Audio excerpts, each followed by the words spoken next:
Olabisi Obayomi.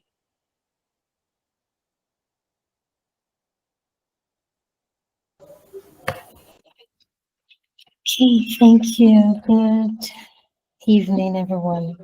Thank you so much. And thanks to the convener. Thank you, Vivian, for having me. And thank you for putting this together. Please, can you all hear me? Am I very Yes, we audible? can. Yes, we can. Okay, thank you so much. And thanks for your patience as well. The network has been stable for a while, and all of a sudden, it went so bad at some minutes to a few minutes to 4 p.m. But thank you so much for your patience and thank you for having me once again. Thank you to the team as well. It's a privilege to be here. All right, so I'll make it a really quick one as we get right into what we have to.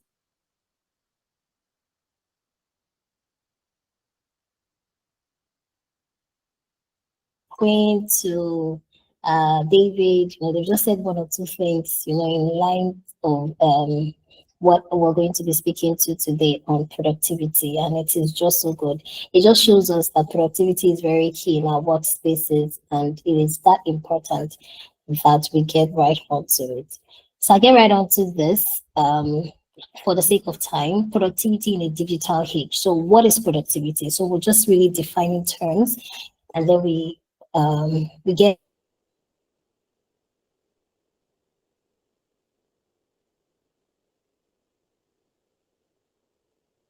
of course we sit into it and really understand what it means. So it's a measure of how efficiently and effectively an employee converts inputs such as time and effort into valuable output that achieve organizational goals. So in case someone is even wondering why are we speaking about this, it's really because we're now in this age where there's a lot of distractions, where employees are working and there are a number of things calling our attention. And we want to know how productive we are in the sense of how are we able to carry on our task effectively, how are we able to be quick at it, and how are we able to, bring it back on to be an excellent work eventually, right? So if you notice, I highlighted the words efficiently and effectively. How are you able to convert it? Your time, the time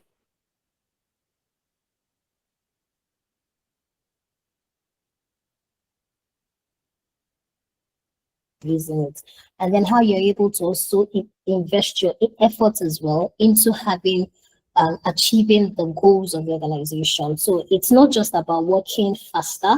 That's not just what productivity is, because we have quite a number of tools right now that is helping us achieve that. It's really also about working smarter, right? So when we talk about efficiently, that has to do with the speed at which you work, right? And how much your work is completed. So when you focus on minimizing time and resources, you're able to efficiently get your work done. So it's the speed. So we have two team members. One is given, a task to do. They are both given tasks to do. So what makes one a productive team member is how quickly the person does it. I don't want to jump the gun, but productivity is like you have an email to send, or depending on your work. So, for example, if I'm to use myself as an example, I have a background in people development and we do a lot of emails, right? HR and all of that. Productivity means having a standard templated email, right? That even when I am not available, I can get, someone else to send the email for me because I have templates. That's productivity. It's not like when I'm probably not available and then someone else has to take it and the person has to start all over again from the beginning, right? To start sending an email that feels like, it's so easy to do, right? So you're having to sit down and then you're cracking your brain and you're trying to pull up an email for something that should take you, maybe email is even very easy, right?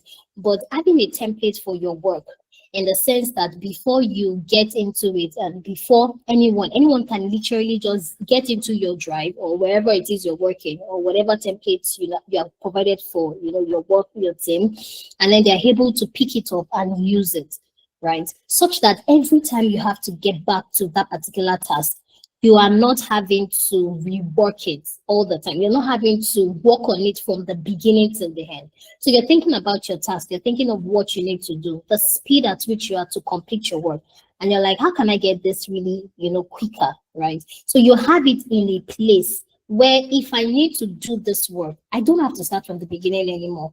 I can simply just pick it from wherever it is and just modify, right? That's productivity. If I'm going to really go really basic on it, then effectively it's the quality of the output and its ability to meet objectives. So what I am sending out, how error free is it? What am I doing to ensure that, what tools am I using, right? To ensure that there are no errors to my work and things are coming out and their quality outputs. Many of us are stressed by our leaders because we feel like every time I send this work, they're only saying that there's one issue or the other to it. But what are you doing as well? Are you giving as much time as much as you should to the work that is, going out, right? It is very important. The quality of the work, how effective it is, that's what it is. So it means that you won't only complete quickly, but you deliver high quality work that contributes to the organizational goals and even your personal goals. So if you're talking about the digital age gives us speed. There's access. We're able to find smart tools. Many of us use ChatGPT. We use, so many things, Grammarly and the likes, right? And then it helps us to work faster and we stay connected. But the challenge is that, and that's why we're having this topic, when we now get to a place where we're using those tools, but it is getting us distracted, it is wearing us out. That's where the challenge is. And how are we now able to put this together? How are we staying productive in the workplace? How are we working efficiently and effectively alongside, getting things done, even while using the internet or while using technology? That's what we're really looking at, right? Yeah. So productivity today means slowing down a bit, choosing what really matters, and using digital tools in ways that support your focus, not fight it. Whenever I want to talk about anything, to be honest, I always prefer to start with defining your purpose statement. So if we're looking to the blueprint for boosting productivity in a digital age, I would say define your life purpose statement first. And what does this mean? It really means what exactly it is. Find out that thing that you have been called to do. Find out that purpose, that work that you have been assigned to do. So beyond your work, right? We all live our lives, and most of the time, the things that distract us have nothing to do with our work. If we can be honest with ourselves, it has absolutely nothing to do with our work many times.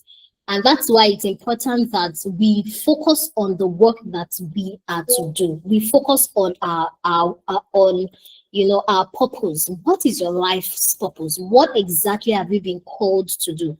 What is that thing that you have carved, for yourself, and that you're like, oh, this is why I'm even existing in the first place? What does this do to you? I'm going to show us what it does, right? And I decided to just give a brief about what a life purpose statement is here as a personal declaration that defines your values, your passions, and long-term goals, serving as a guide in your life, right? So it captures the essence that drives you, what you stand for, and what you want to achieve, helping you stay focused, motivated, directed towards your goal. So when you say your life purpose statement, what exactly is that thing that I've been called to? And these things help you because when you are faced with a number of activities and a number of tasks, people calling your attention, and there are genuine things, right? You're looking at it and you're like, does this thing fit to my values? Is it really about my passion? Does this serve my long-term goal? What's this thing serving in my life? How is it like a guide to the way I want to live my life? It is very important. The reason is we are in a world where there are lots of distractions, and the distractions are not necessarily they are not evil things in that sense. They are not necessarily bad as it were. But if you've not defined who you are, if you do not know your personal statement, your purpose, right, you will be at everything, right? You will be called to everything. So someone is doing something and then they're inviting you, they want you to do this. You are on so many groups, right? Or you are in so many, you're connected to so many things that your own purpose, what you have actually been called to do, and the work that you're meant to do is suffering because you are distracted and you are dissipated, right? So when we dissipate our energy across so many things, we found out that we can't be productive that way, right? So when things are coming to you, you're able to say, and I love it because there are a number of things be clear from the get-go. So if you're not clear on some things, you're going back to HR to ask, what exactly am I supposed to do? If you're carrying on a lot of tasks and you're carrying on this person's tasks, that person's tasks, and then you're going on and on and on like that, and it's not clear that this is my state, this is what I am here to serve in this organization, and I'm carrying everything, you will not be productive. You would eventually, it would look like you are doing a good, you're doing the organization good in your own high, but the truth is you will not eventually be productive, because what what you have been called to do, what you have been paid to do, you're not doing it. And when performance appraisal comes, it becomes an issue, because we're looking at your job description, we're looking at your competencies, we're looking at a number of things, and then we're looking at it, in tangent with, we're looking at it to judge what you have now done, like the work done.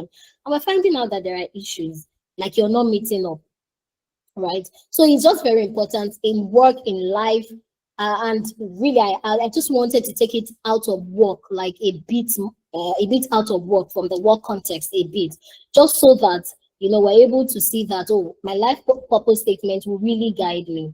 Some activities will not be there anymore, right? And this is what it does. It clarifies direction. So when you have a purpose statement, you provide clear direction, helping you prioritize tasks and make decisions that align with your goals. So sometimes when some things are brought to you and you know your values, like I have my purpose statement, I have, there was a time I had to sit down and I'm like, okay, what exactly am I supposed to do? And for me, work is connected to it as well. So if I'm doing work, I know that it is connected to purpose, right? And it is streamlined. So when some things are coming to me and maybe someone is, saying, oh, you need to do this, you need to do that, I'm looking at it with my direction. I'm looking at it based on my values as well. The reason many of us are tired and we feel dissipated and exhausted is because we are taking on so many things at the same time and we are not clarifying them. I know that while David was speaking as well, he spoke about clarity. Clarity is that important. We're not dissipated. You're not moving from one place to the other. You're not moving from be streamlined, right? When your height is single, right, your whole body will be filled with light. So when you are faced with something, you have light for that thing. You're able to focus and you're able to stay productive at it. And that leads me to the next thing, that it enhances focus. It helps you stay focused on what truly is important, reducing distractions and increasing efficiency. So when you're in that place that you need to do the work that you have to do, you know that I have to focus on this thing. And we're going to speak to other things, but I feel like it is just very important that we start with your purpose statement, your why. Why are you here? What are you doing? So you're asking yourself, why am I doing this thing? This thing that this person is asking me to do, why am I doing this? Is supposed to be on my table?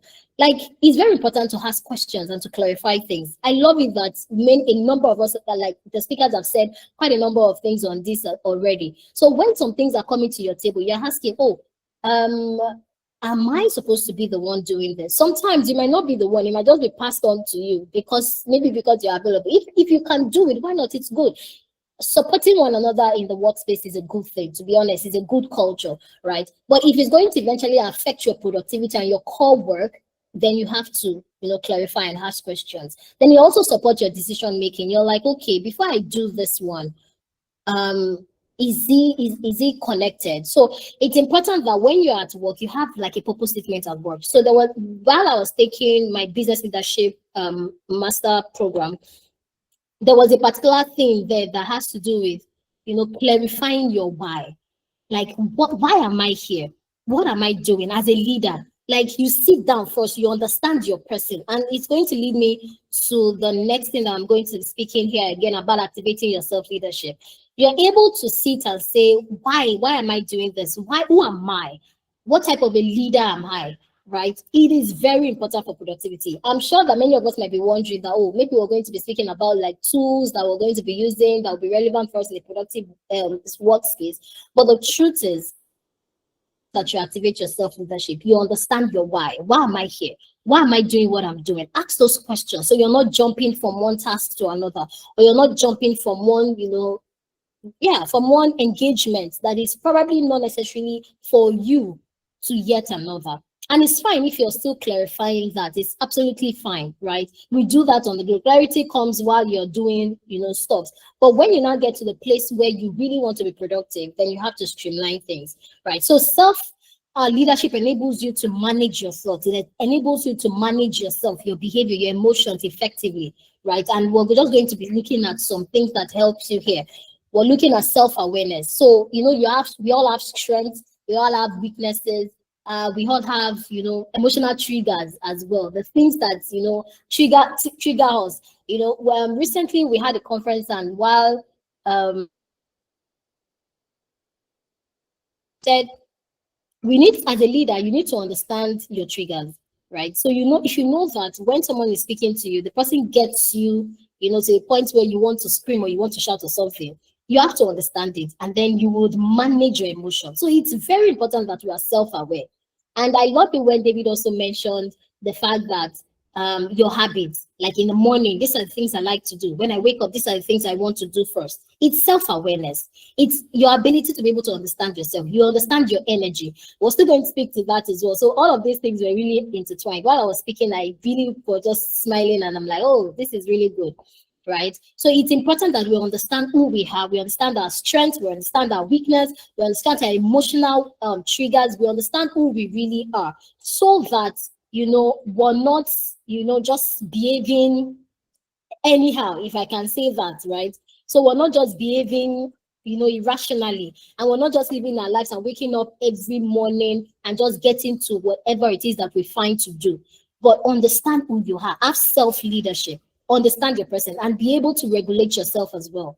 These are very important. I wish we can go into like details on examples, and just to help us understand what it means to really control our impulses. Because sometimes when your phone is beeping, controlling your impulse would be like, that's telling you, oh no, you cannot pick that phone right now. You cannot do this right now, right?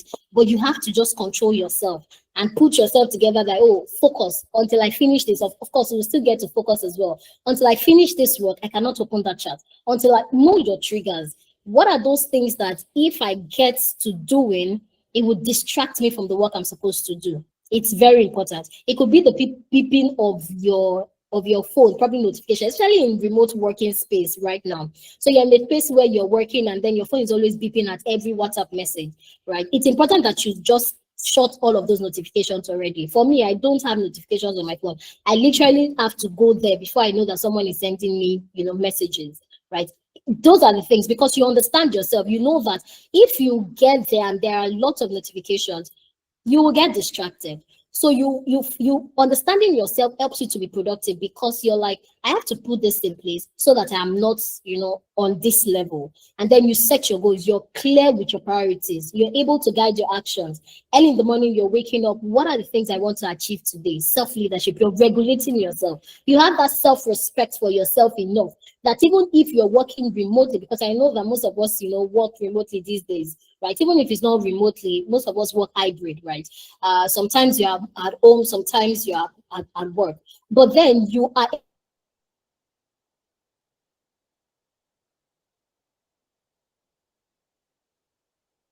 that is what I will do. So self-regulation is very important. Before you begin to lead others, you should be able to lead yourself. It is that simple, to be honest. Because if you have not gotten to the space where you're leading yourself, you cannot really lead others. You actually cannot lead others. So you're able to keep yourself accountable. You take action for whatever it is that you've done wrong. This is also connected to productivity, right? That you are productive. You're a productive person. You're not pushing blames or just passing on your fault to someone else, but you're taking ownership of your outcomes. You're taking ownership of your work. You're not that kind of person that when you're supposed to be at work, you're probably on the road, right? You're probably on the road going somewhere else when you're supposed to be at work, and then your boss is calling you, and because of that, you've switched off your phone or something. No, have that self-respect, right? To be accountable, right? Very importantly. So I'm going to move to the next thing, which is design your energy, not just your time. Energy management is that key. Prioritize activities that for your body and mind. I was in a space one time, in my life that I feel like work, work, work, work, work. Like you have that hyper, you are hyper, you really want to get work done. And then if you're not working, you feel like, what's going on? Why am I not working? What's going on? Like, where's the energy going? But it's important that we design our energy and not just your time. in the sense of you're regulating things. This is what I should be doing at such a time as this, and this is what I shouldn't be doing. Design it. Know the time you should be resting. I'm sure we're going to be speaking to it here, right? So start your day right. It might look like a cliche, which of course David said as well. But starting your day with activities that energizes you, it helps a lot. If you start your day and you jump into your day in the sense of I'm waking up in the morning and then I get to work. I've been there and I know what it is. When you're waking up in the morning and you don't have a clear, picture of what you want to achieve on the day, or you even have a clear picture of what you want to do, but you jump into chaos, it won't help you. You can't jump into chaos and be productive. You can't wake up and jump into activities and be productive. No, you have to step back and look at things and be like, oh, okay, what are the things I want to do today? You are writing it out. Even so many people say you do that, the previous night. Of course, if that works for you, fine. And to be honest, this is not one size fits all, and it's not like it's something you just have to do, like you have to follow rules. No, being productive is understanding yourself, just like we said, self-leadership. Understanding yourself is very key. So it is what works for you. So this is what works for me, and this is what I'm going to do. It's not just about what everybody is saying out there that you should do, right? So you're looking at yourself, you're looking at you're self-aware, and that was the point that we said earlier. You'll be self-aware to say, oh, this is my energy cycle. This is the time I love to work best. And then you're arranging things in that light. For example, if you are that person that early in the morning is the time that you do a very productive task, in the sense of I get super work done in the morning, like brain tasking work that are productive, work like the 80 to 20% principle, right? 80-20% principle. And then you know that the time I get work done is early in the morning. When I get to work, the first things that I do, those mind tasks, right? You get it done. It is not that time that you start responding to emails, right? Because emails are less, they're really less. It doesn't exactly really need too much of your mind. But when you are in a space where you need to brainstorm, you need to think, you need to be strategic, you want to find your energy cycle at that time.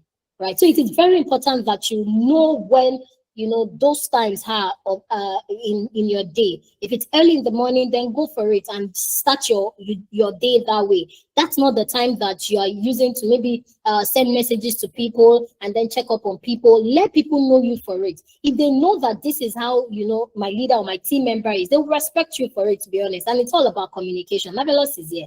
I think Marvelous.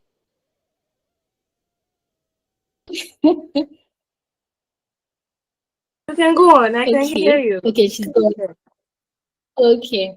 All right. So start your day right and read, meditate. I noticed that the days that I wake up and I read a book or I meditate and journal, those days are more productive than other days when I actually jump into work, right? Because those days I've been able to sit back and really think through my to plan them effectively. Right. So schedule energy leave. So take short breaks throughout the day to recharge and refocus.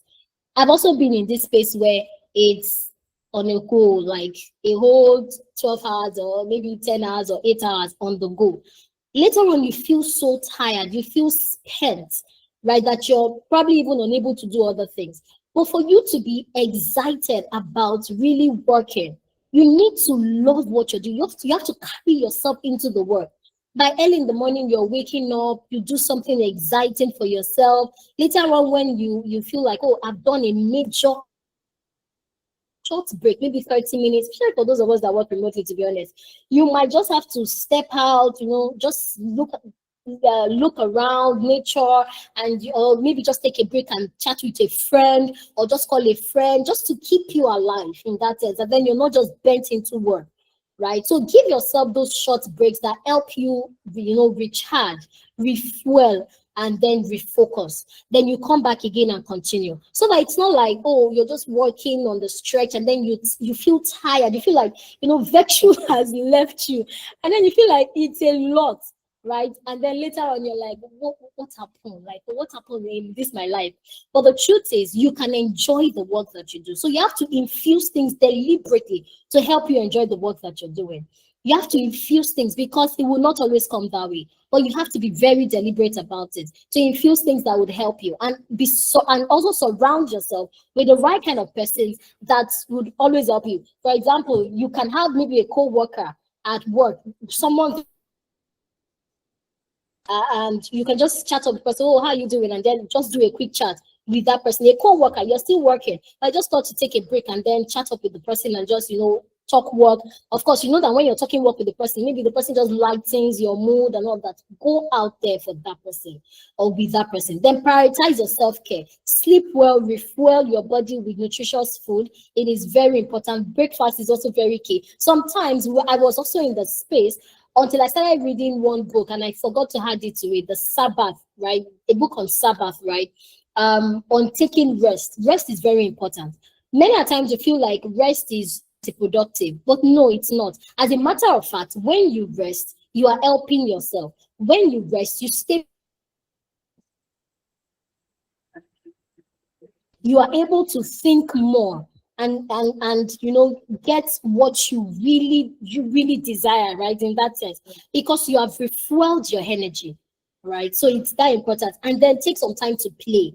We are now too serious in this world. Maybe not, maybe not you, right? But I know that we get too serious sometimes that we forget to play. We forget to laugh. We forget to just take those breaks, during work and just, find some time to just dance and just do something exciting. What I'm saying in essence is infuse things that makes for an exciting time while you're working, so you're not bored out or you're not feeling like, oh, work is that hectic, or work is, it keeps you productive, to be honest, right? It keeps you fresh. Then set boundaries. David said this as well when he said, be clear about your no's. And that's the thing. There are some things that people will bring to you that you have to be clear to say, oh no, I'm sorry. Maybe your no might not just be, let them know that there are ways to communicate some of these things, right? You let them know that, oh, I'd have loved to do this at this time. However, like, these are some of the things that I need to also complete, something like that. Oh, I'd have loved to, but let them know that you also have things that you need to do. And I've heard someone say, I've heard my mentor actually say things like, you have to calendarize everything and let people not feel like your own is too much when you're saying, oh, you have to, my calendar in that sense. I have to check my calendar. Maybe you don't say, personally, I don't say, because sometimes I feel like people feel somehow about it. And I want to also be mindful of the way they feel. Sometimes that's for me personally. It might not happen for everyone. But I'm just like, oh, give me a moment. And then I'm like checking. You don't have to put it into people's faces. I'm checking my calendar. Because people will feel like, what happened? In that sense, right? But yeah, I know I'm speaking Yoruba, but I'm translating. So you don't also want to get to that space, but you want to set boundaries so that you are prioritizing activities that nourish you. Don't forget, we're still talking about your life purpose statement. You are prioritizing activities that are aligned to your life purpose statement. Don't be dissipated. Don't feel like because I am in a need to get known or to be seen out there, and then you are honoring everything that people are bringing your way. You will not be productive that way. You will actually, yes, you will be. Some just going to really wrong. So protect your focus as well. Take deliberate steps to minimize distractions. Manage your time and energy, and prioritize tasks that align. Right. So protect your focus. There's such a thing as focus. Right. Focus is, I'm doing this task right now, and I'm going to explain it in blocks as well. Minimize distractions, turn off notifications. I said it then that, oh, I'm going ahead of myself, but yeah, that was fine. Finding a quiet workspace. So when you wake up in the morning as a remote worker or hybrid worker, or even if you resume work daily, minimize external distractions by turning off your notifications. Sometimes you're like, okay, I need to maybe use ChatGPT for something, or I need to research on something, and then you're going online for it. Use your laptop. You don't have to necessarily go, you even don't have to go on Instagram to find, work-related things. Even LinkedIn, there are ways that you can automate your phones that once you are done with a particular thing, you're giving yourself 30 minutes time block for it, and then it takes you out of it immediately. WhatsApp takes you out of, people cannot, sometimes you set your WhatsApp in such a way that people cannot call you. You only see it as a missed call, apart from DND, right? So there's the DND function as well, that not anybody can reach you because you are doing focus work at the time. So you're putting your phone on DND because you don't want anybody to call you. You want to focus. Because if you leave it that way, calls will come in. And when calls come in or messages come in, they are distracting. Every pop pom pom, you're looking at your phone. If it works for you, you want to even take your phone away. As a matter of fact, you might even just send a message to, oh, I'm doing focus work right now, and I would not want to be disturbed. In case you're looking for me, this is where I am, right? For the sake of accountability. Remember, we talked about accountability the other time on being productive, right? So set your time block. Schedule dedicated blocks of time for focused work. Like I said, if you're a kind of person that you do very key work in the mornings, like strategic work, like you get into thinking, you get your time, like set your time aside for it. You have to be distracted. If you give it 2 hours, sometimes I used to tell like my team sometimes that I give you a task and I'm asking you, when will you send it in? And you're telling me on Tuesday that you send it on Friday, like I'd have an issue. Because I know that if I'm going to get to that task, if you focus for 2-3 hours on that task, you finish it. Why are you not telling me that you get it on Friday when I'm giving it to you on Tuesday? Right? So it's really about time blocks. If you say that you have a number of things that you want to do, then focus on it. Focus on it. Take it one step at a time. Avoid multitasking. To be honest, we have thought that multitasking is amazing, is exciting, is a good thing. But no, it's not. It's actually anti-productive. Because your laptop is open, and it's not like your laptop cannot be open that way, because many of us were guilty of that. But it's like you are doing one, you're currently your mind is shared in different, so you have to focus on one, ensure that you finish that one, and then you move to another. Even when you finish that one, you feel a sense of satisfaction, and then you even can give yourself something like a parfait or something, like, just get yourself excited, and oh, I just finished this and I'm so excited, and then you reward yourself for the work that you just got done, right? And then before you now move to another, right? So time blocking is important. Someone would say I am time blocking, but you have 3 different things that you're doing at the same time. My sister, my brother, you will not finish it. You will not finish it in that 2 hours. That's the truth. But the truth is, if you focus on that one task, you can finish it in 1 hour and get to another and still finish it in another 30 minutes. That's it, without being distracted. Then when you're now done, like, you can now reward yourself and say, okay, I'm done with this work. Now, yeah, let me quickly just surf my phone a bit and just check Instagram and check what's going on. Do you get? So it's possible for you to do that. You're probably rewarding. Maybe that's your own way of rewarding yourself, because you're still getting to the place of being productive. So if you're that person, you're like, okay, she's saying don't go on Instagram, and I'm almost really addicted to Instagram.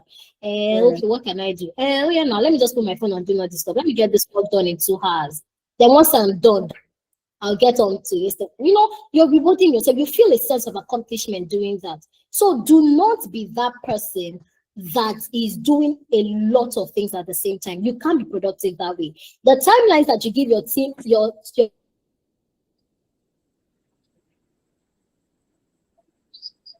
realistic timelines. So I'm just going to run. Use technology. Use apps that can help you stay organized, right, as much as possible, and help you in that focus mode that aids maintaining focus.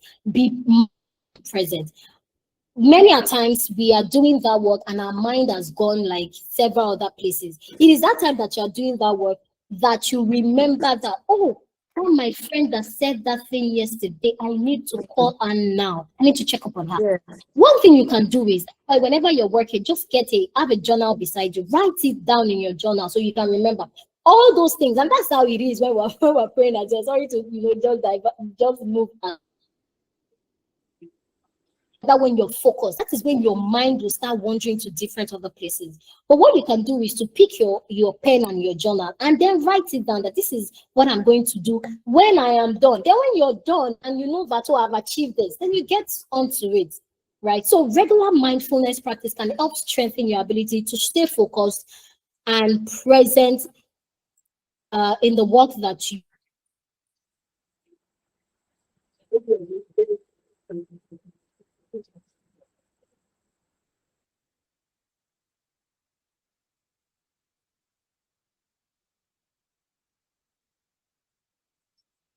So we currently can't hear you. Relationships, communication, conflict resolution abilities. Oh, can you hear me? Are you finding difficult to hear me? Yes, now we can hear you clearly. Can you still hear me? Yes, I can. Hmm. Yes, I can hear you, ma. Yes, I can hear you now.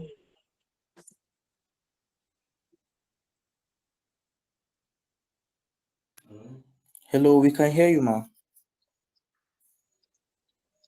All right. I think connect is disturbing.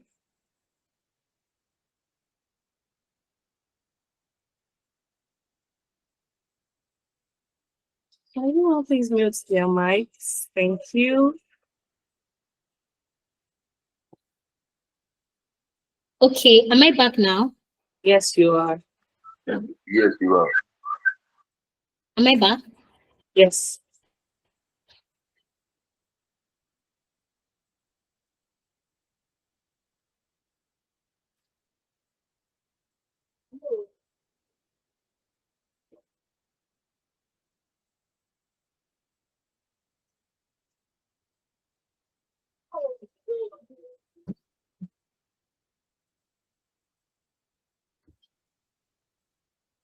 Okay, so if anyone has a question that you really need to ask, you can start putting it down in the comment section.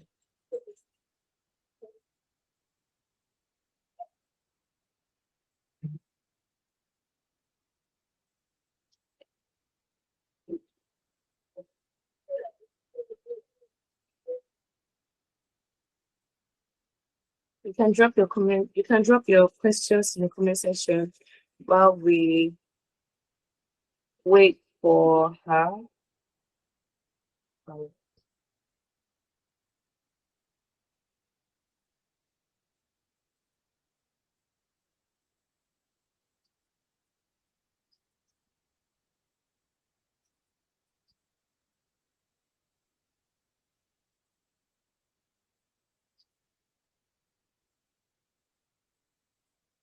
All right, can you hear me, ma'am?